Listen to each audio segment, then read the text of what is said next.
Erev Tov, on va donc continuer le thème de la semaine dernière, c'est-à-dire le thème du désir et le thème de la volonté chez le Rabbi de Lubavitch. Et la semaine dernière, on avait commencé à expliquer quelle était, on peut dire, la structure philosophique de ce que le Rabbi disait. Et maintenant, ce que je voudrais, c'est peut-être terminer ce que le Rabbi disait et passer maintenant à la lecture du texte lui-même plus approfondie. Mais en attendant, il faut quand même avoir des notions, j'aurais pu dire des notions clalites, générales, sur ce que c'est que le désir, pour pouvoir comprendre ce que le Rabbi va véritablement dire et replacer aussi ce que dit le Rabbi de façon plus, disons comme ça, de façon plus entière, plus juste. Donc, je vais juste terminer ce que je voulais dire la semaine dernière. La semaine dernière, on avait commencé à parler de ce que c'est que le désir et on avait dit que le chidouche du rabbi, c'est de dire que comme il y a Ish et Isha, ici, de la même manière, il y a Dieu et l'homme, Dieu et la créature, et qu'il y a une espèce de relation entre l'homme et la créature, un désir, on peut dire personnel, interpersonnel entre Dieu et la créature, et c'est cela ce que le rabbi appelle notamment le projet. Il y a un projet qui se crée parce que Dieu attend quelque chose de l'homme, il désire que l'homme fasse quelque chose, et inversement, l'homme essaye de faire ce que Dieu attend de lui et désire être proche de lui. Donc il y a les deux aspects. Ce qui est intéressant, c'est que cette notion de projet, donc qui ouvre sur le Mashiach, qui est évidemment un des points centraux de la pensée du Rabbi, notamment dans les 30-40 dernières années, mais cette idée de Mashiach, donc de projet, de quelque chose qu'il faut réaliser, en fait, comment arrive-t-on à, on peut dire, ouvrir le... Ah, il y a un monsieur qui arrive. Voilà. Et donc, comment arrive-t-on à ouvrir le futur? C'est-à-dire, comment se fait-il ou comment peut-on véritablement créer un projet, c'est-à-dire créer un futur qui soit ouvert? On essaie d'ouvrir le futur, c'est-à-dire on essaie de dire qu'il y a une ouverture vers le Mashiach. On veut arriver vers le Mashiach. Mais comment fait-on pour ouvrir ce futur? C'est-à-dire comment l'homme fait-il pour essayer de voir et de se voir à l'intérieur d'une histoire, à l'intérieur d'une évolution qui va et qui se projette en avant. En fait, c'est ça le fondement du désir. Le fondement du désir, c'est précisément avoir envie de quelque chose, désirer quelque chose. On essaye, on peut dire, de sortir des, qu'on peut appeler des lois de la nature, du fait que chaque jour ressemble à la veille, le fait qu'on a l'impression que le monde est fermé, qu'on est pris dans une espèce de carcan, dans une espèce de totalité dans lequel il n'y a pas de fridouche, il n'y a pas de renouveau, tout est toujours pareil et pour dire non, il y a la possibilité d'ouvrir le futur. Et ouvrir ce futur, ça veut dire permettre une évolution, permettre un changement, aller vers quelque chose de complètement nouveau. Et donc, le fait même que le rabbi nous présente ça comme l'homme, la femme, Ish, Isha, on avait vu Yudke qui était commun aux deux, eh bien, en fait, le futur, il va falloir le définir. Qu'est-ce qu'on attend, en fait, de ce futur? Et quelle est la place du désir, de la volonté, de l'envie à l'intérieur de ce mouvement qui amène vers le futur. La première chose qu'il faut prendre en compte, c'est le problème de savoir comment fonder cet avenir. Comment on peut créer l'avenir? Eh bien, cette question, on peut la voir aussi sous l'angle de par quoi va se faire l'ouverture du temps fermé pour devenir un futur. Le plus simple pour nous, c'est de vivre le présent. Et l'ensemble des gens qui parlent du présent, en général, ont tendance à dire que le présent, c'est la liberté. Parce que dans le présent, je fais ce que je veux. Dans le présent, je suis qui je veux. Mais en fait, ce n'est pas véritablement ça. Le présent est fermé sur lui-même. Le présent, ce n'est qu'un présent. il va devenir un passé. Mais a-t-il un futur? Quand on définit le temps par des instants qui se suivent les uns les autres, eh bien, on est forcé d'admettre que ce que nous vivons au présent, c'est quelque chose qui n'a aucun rapport et aucune relation avec le futur. Il n'y a pas de futur quand on est toujours au présent. Vivre au présent, ça veut dire accepter de ne pas avoir de futur. Et donc la question qui se pose, c'est comment je peux sortir de cette espèce de prison du présent, de ce présent qui en fait m'enferme dans l'instant vécu, et comment je peux sortir de ce présent enfermé vers un futur qui est donc ouvert. Comment peut-on ouvrir le présent pour qu'il ait un débouché vers le futur? C'est là-dessus que le rabbi de Lubavitch s'intéresse précisément à la notion de désir. Pourquoi? Parce que la question, c'est de dire quelle est la clé qui va nous permettre de définir que l'existence de l'homme, le vécu de l'homme, le quotidien de l'homme fait partie d'un projet. Quand on écoute Manitou parler et qu'il parle qu'il y a un projet divin, eh bien, il manque quelque chose dans la définition de Manitou, qu'il précise par ailleurs. Mais quand on l'écoute sans faire attention, on a l'impression que ce projet-là, j'ai pas la possibilité d'en faire partie parce que je ne sais pas comment je peux y pénétrer.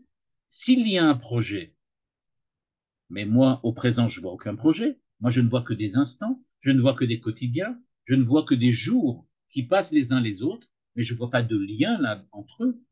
Quelqu'un qui regarde l'histoire globalement et qui dit, regardez, l'humanité est passée de telle étape à telle étape, à telle étape, à telle étape, c'est parce qu'il a la possibilité de voir d'un bloc tout. Mais moi qui vis au présent, comment puis-je savoir que je fais partie de quelque chose qui me dépasse, qui m'entraîne, qui m'amène ailleurs? C'est-à-dire donc qu'il faut essayer de comprendre d'où ça sort.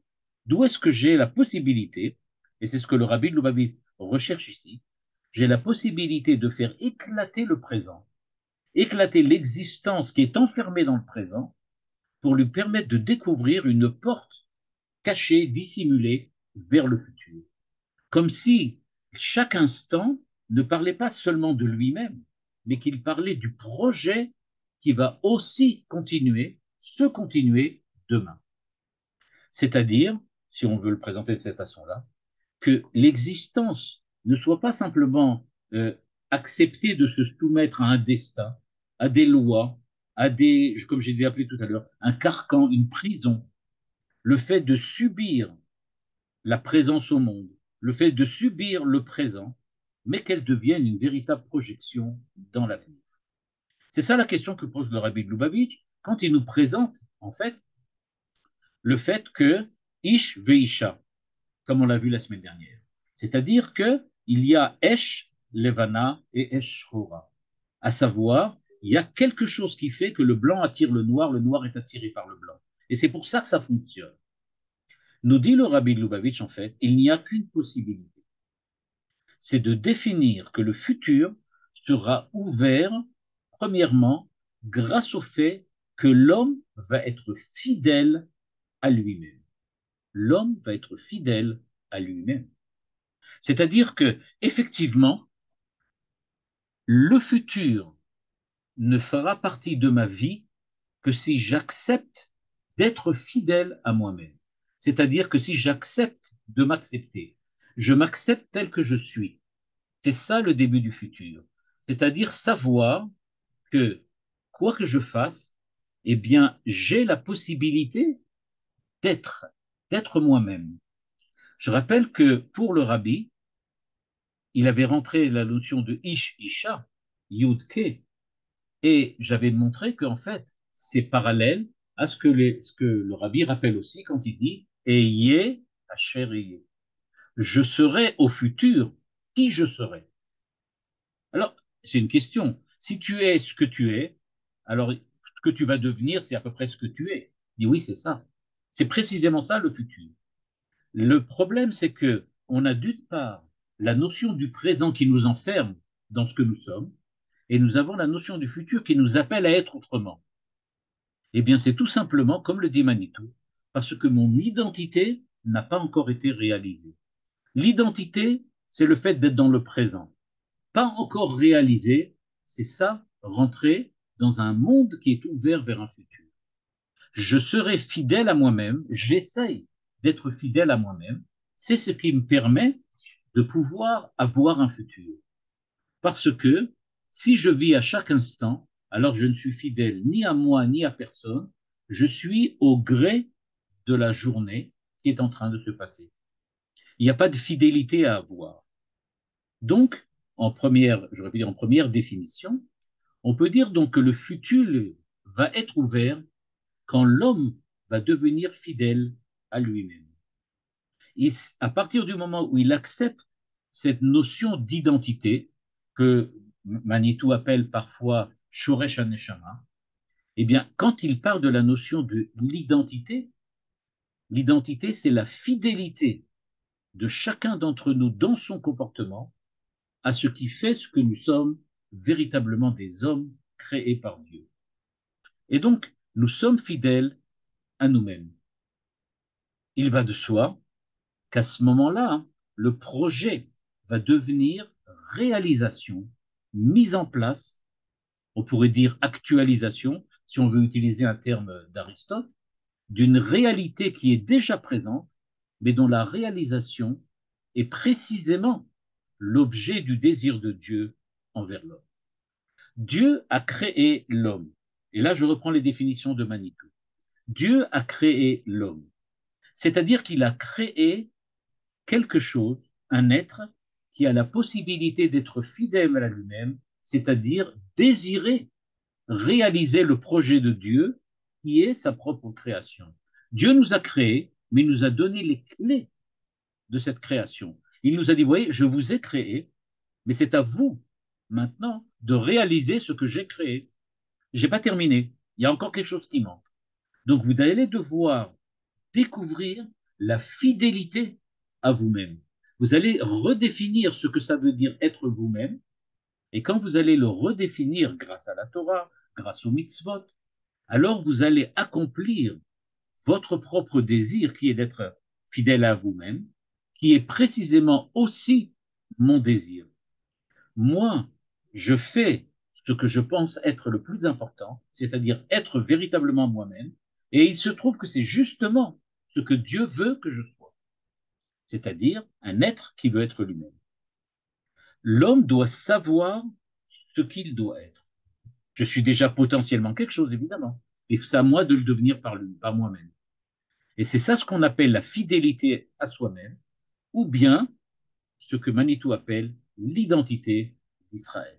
Ce qu'il appelle l'équation d'identité, c'est précisément cette espèce d'égalité, on peut dire, qui se crée entre le désir de l'homme et le désir de Dieu.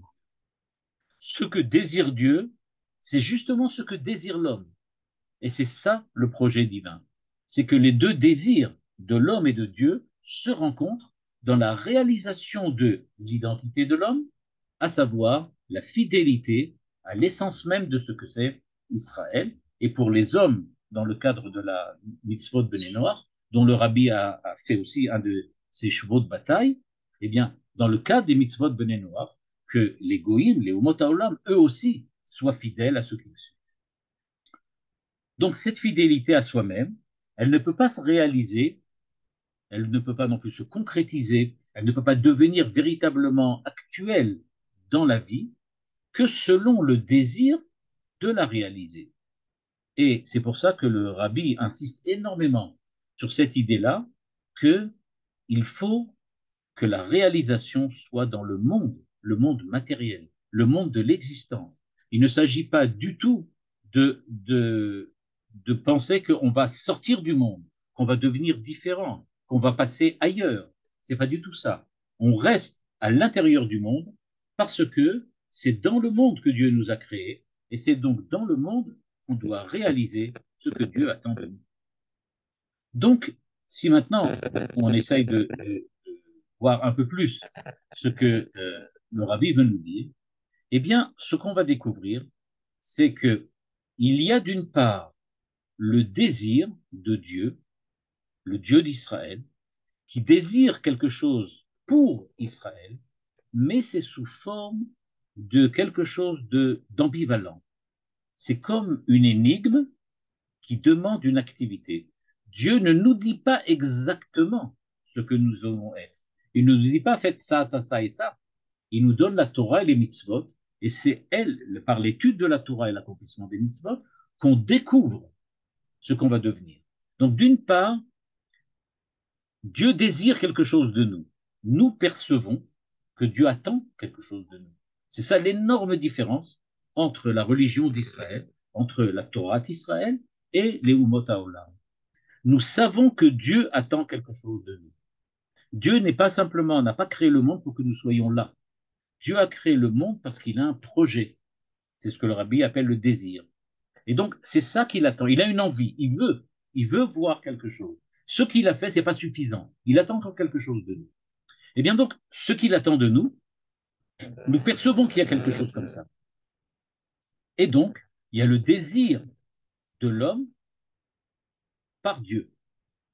Mais précisément, ce qui va se passer, c'est que nous désirons nous approcher de Dieu, nous désirons être proches de lui, être aussi près que possible de ce que lui veut, mais comme je ne sais pas exactement ce qu'il veut, intervient la notion de Yirat Hashem.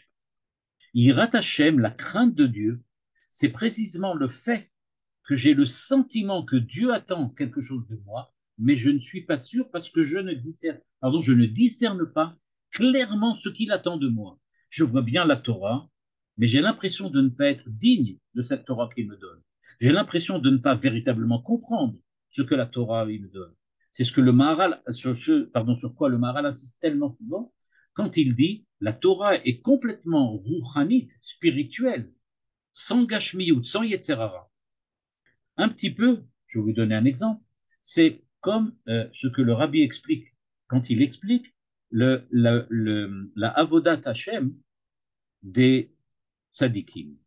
Quel peut être l'ouvrage que Dieu attend des tzadikim, des gens justes? Alors, quelqu'un qui est juste, c'est quelqu'un qui n'a aucune propension au mal, quel qu'il soit. Il n'a aucune pensée de mal, aucune parole de mal, aucun acte de mal. Pour lui, le mal quasiment n'existe pas. Et donc, qu'est-ce qu'il peut faire? Il est parfait. À partir du moment où il est parfait, il n'a donc rien qui peut l'intéresser dans ce monde-là. Or, nous dit le rabbi de Lubavitch, dans un de ses enseignements, il nous dit, le tzaddik, le juste, doit guider les autres hommes qui, eux, ont un mauvais penchant, un yetzerara. Et quand ils ont un mauvais penchant, ça veut dire qu'ils sont intéressés par le mal. Et le rabbi pose la question, mais alors, comment peut-il vraiment guider des gens qui ont une propension, un amour, une attirance pour le mal, alors que lui ne sait même pas ce que ça veut dire? Il n'a aucune notion de quoi il s'agit. Et le rabbi de nous dire, c'est précisément ça qui fait la difficulté d'être un tzaddik, d'être un juste. Et donc, puisque l'homme tzaddik, l'homme juste, doit essayer d'imaginer ce que ça veut dire être attiré par le mal, pourrait pouvoir guider ses contemporains. De la même façon, on peut dire Israël lit la Torah, mais cette Torah, elle est complètement, comme le tzaddik, elle est complètement, j'aurais pu dire, spirituellement, religieusement parfaite, idéale. Mais nous, les hommes qui lisons la Torah, on n'est pas idéal. La Torah ne parle pas de quelqu'un qui a un Yetzer Hara. Elle parle pour quelqu'un qui doit être tzaddik. Elle lui dit ce qu'il faut faire et ne pas faire. Mais nous, à chaque fois que nous lisons un verset de la Torah, on a tout de suite cette tendance à dire oh oui, mais ça c'est trop dur, oh ça c'est trop compliqué, ça c'est pas moi, etc., etc. C'est-à-dire que je ne me reconnais pas dans l'idéal du juif que la Torah présente. Et donc, il y a toujours ce problème-là. Je veux faire ce que Dieu attend de moi, mais je ne suis pas sûr que je comprends vraiment ce qu'il veuille. Parce que moi, quand je me trouve face à la Torah, je me sens complètement dépassé. C'est ça ce qu'on appelle Yirat Hashem. Yirat Hashem, c'est pas la peur de recevoir une punition, c'est la peur de ne pas arriver à être parfait. Et c'est pour ça que très souvent, par exemple, le Rav Nachman de Breslav insiste sur le fait qu'il faut absolument que la personne ait confiance en elle-même. Tu dois avoir confiance que ce que tu fais, c'est bien. Mais c'est un fait. Je ne suis pas sûr. Et donc, cette Yirat Hashem, qui est une réaction, on peut dire émotionnelle, a priori, eh bien, c'est une réaction qui vient de nous-mêmes. C'est-à-dire, la Yirat Hashem vient du fait que je sens que moi, j'ai le sentiment qu'il y a quelque chose que je désire, mais je ne suis pas sûr que je fais vraiment ce qu'il faut, pardon, pour arriver à remplir de, d'une véritable valeur ce qu'il y a. Et donc, ce qui est véritablement euh, la force, qui fait la force, et en même temps qui fait véritablement la peur de la Hirat Hashem, qui est parallèle avec la Ahavat Hashem. La Ahava, l'amour pour Dieu, c'est le désir, évidemment. C'est le désir d'être proche. C'est le désir de la Nefesh Elokit, comme l'explique le Rabbi par ailleurs. C'est-à-dire le fait que j'ai en moi toujours cette Ahava, cet amour pour Dieu, ce désir pour Dieu, cette tentative de m'approcher de Dieu, je l'ai toujours en moi, mais parallèlement, j'ai le fait que je ne suis pas sûr que je suis apte à le réaliser. Quand on a peur de quelque chose, eh bien, on peut toujours s'enfuir. Mais quand on est dans la Yirat Hashem, on n'a nulle part où aller. La Yirat Hashem, on ne peut pas la fuir, parce que c'est précisément une ira, une crainte, un respect pour Dieu, qui est tel que c'est mon amour pour Dieu qui crée la ira. C'est mon amour pour Dieu qui crée la crainte et le respect de Dieu. C'est parce que je l'aime que moi, je me dénigre intérieurement et que je dis peut-être ne suis-je pas capable. Peut-être que ce que je fais, c'est parce que Dieu attend de moi. Et donc, c'est pas un simple manque, c'est par le fait que Dieu est beaucoup plus présent que ce qu'il est vraiment. C'est-à-dire un espèce d'excès de présence de Dieu. Dieu est tellement présent pour moi que je n'arrive pas à me trouver euh, une capacité suffisante d'être sûr de moi-même. Et donc, ce qui se passe, c'est que euh, c'est la présence de l'autre, la présence de Dieu ici dans ce cas-là, qui fait que j'ai crainte, respect et que j'essaye de ne pas trop m'approcher. C'est ce désir de l'autre, en fait, qui vient et qui naît de la crainte de ce que l'autre désire de moi. Je crains ce que Dieu désire pour moi. J'en suis pas sûr. J'ai peut-être raté, peut-être que j'ai pas compris, peut-être que j'en suis pas capable. Donc, la Hirat Hashem, elle se forme véritablement quand j'ai un vrai désir de l'autre, un vrai désir de Dieu, mais que je ne sais pas si je suis vraiment pour l'autre l'objet qu'il attend. Et donc, l'homme a effectivement cette tension permanente entre, d'une part, le désir de Dieu, le désir vers Dieu, et d'un autre côté, la crainte de s'approcher. Et c'est ce que le Rambam explique quand il dit on veut s'approcher, mais tout de suite on recule. C'est-à-dire qu'on a effectivement cet mouvement de balance parce que le fait qu'on ait tellement envie d'être proche de Dieu, c'est précisément ça qui nous empêche de nous en approcher. Et ce que Dieu donne dans le désir, eh bien, c'est précisément cette capacité que nous avons de pouvoir nous approcher malgré tout, de nous approcher malgré tout. C'est-à-dire ici que Dieu nous dit, voilà, vous me craignez, vous craignez de ne pas être capable, vous craignez de ne pas être à la hauteur de ce que j'attends de vous. Eh bien, sachez que c'est ça précisément qui fait l'ouverture vers le futur, parce que maintenant, vous savez ce que c'est désirer être. Vous avez compris quel est le sens du désir. Vous avez compris quel est le sens de l'attente que Dieu a de vous. C'est-à-dire que maintenant que vous avez cette crainte, vous comprenez quel est l'enjeu de ce que Dieu attend de vous, quel est l'enjeu de ce projet que Dieu vous a mis entre vos mains et qui maintenant dépend de vous. Grâce à cela, maintenant, vous allez avoir tout le temps cette possibilité de vous définir vis-à-vis de Dieu. C'est ça l'ouverture du futur. C'est ça précisément aussi le fait que vous allez réaliser cette identité que Dieu vous a donnée, c'est-à-dire que vous allez pouvoir véritablement arriver à faire quelque chose qui vous dépasse. Vous allez vous dépasser vous-même. Et donc, en fait, si on peut dire, ce qui se passe maintenant, euh, c'est que la Hirat Hashem, elle ne, comment je vais dire ça, euh, elle vient au moment où l'homme sent qu'il n'est plus capable de remplir son désir vers Dieu de la façon la meilleure possible. Quand je me sens incapable d'être parfait, quand je me sens incapable de réaliser cette identité, à ce moment-là apparaît ce que l'on appelle la hiérarchie. Et donc c'est extrêmement important parce que c'est, d'un certain point de vue, un désir qui est dirigé vers ce qui me met, moi, dans un état de peur et de crainte.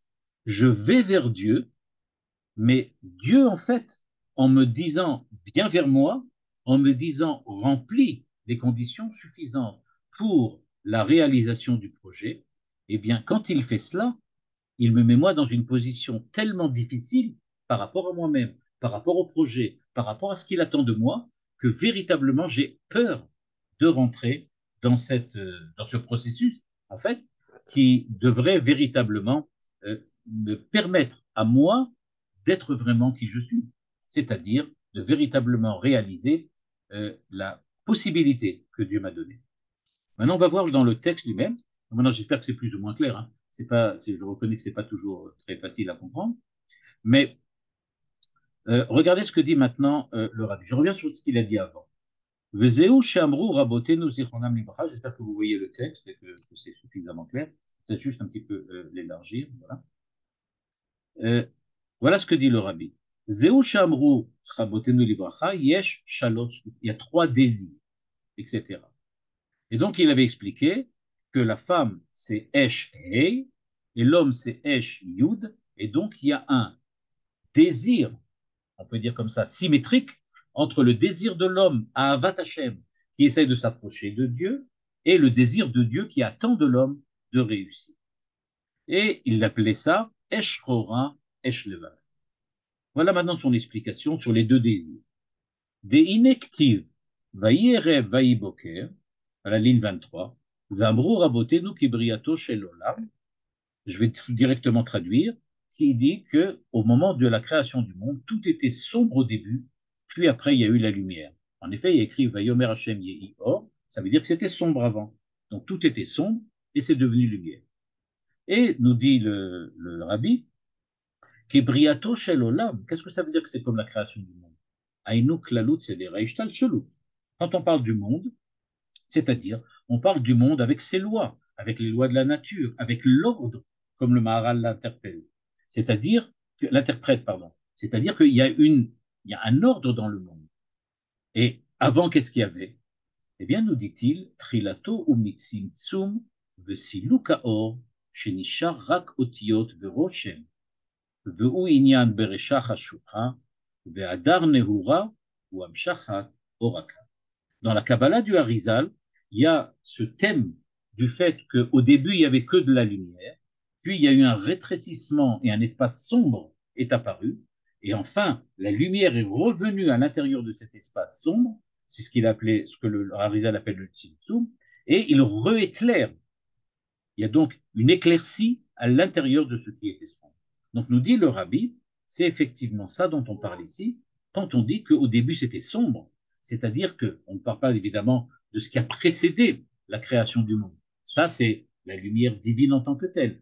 Mais on parle ici du fait qu'avant la création, il y avait lumière. Mais dès qu'il y a création, nécessairement, on a de l'obscurité. Mais de quelle obscurité on parle? Eh bien, le rabbi dit, il faut faire attention. L'obscurité dont on parle ici, c'est à otiyot ve'aroshem em bechina chashuk. C'est-à-dire ce qui reste de la lumière divine. Je vais traduire. Il y a le désir de Dieu. Le désir de Dieu, c'est le désir de la perfection. Ce désir de la perfection va laisser place à une créature qui va devoir, elle, devenir parfaite. Ce que le rabbi, ce que le Rav Kook appelle par exemple ishtalmut, le fait de se perfectionner. Il va laisser, Dieu va laisser un monde pas parfait, mais un monde qui puisse lui-même perfectionner, devenir meilleur. Ki בעניין אורות וכלים, הרושם והאותיות הם הכלים שעניינן העלם. ואם היות שהכלים נתהוו מהאור ועל ידי זה גם מהמאור, מכל מוקם התהוותם מהסילוק ועניינן העלם. Parce que ce qui reste de la lumière, eh bien ce qui reste de la lumière, c'est précisément ce que l'assombrissement a créé. C'est-à-dire quand Dieu, qui était lumière, accepte de laisser un espace sombre, dans dans cette obscurité, il y a les traces de la lumière. Mais ces traces de la lumière ne sont que des traces de lumière après que tout soit devenu obscur et sombre.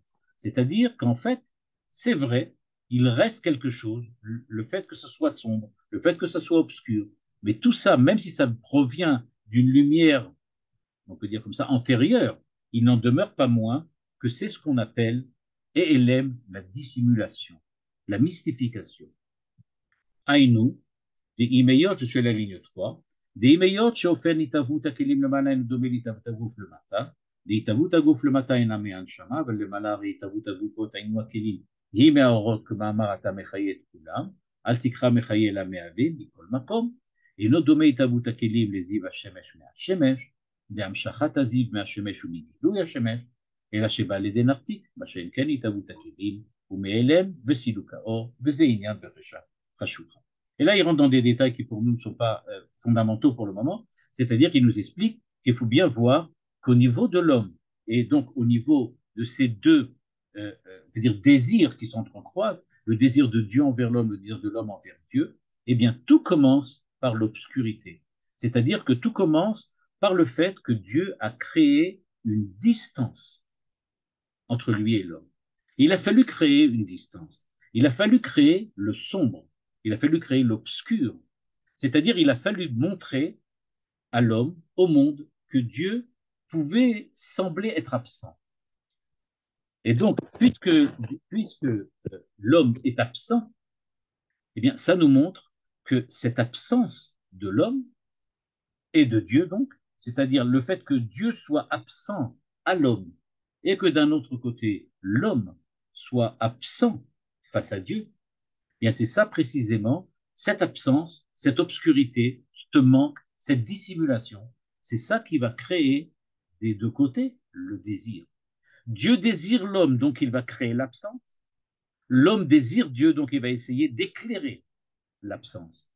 Cet espace sombre qui se trouve là et dans lequel nous sommes, c'est précisément ça, le fond du projet, c'est-à-dire réanimer, on peut dire ce qui semble inanimé, rééclairer ce qui semble sombre, c'est-à-dire Esh Levana al Esh Ora.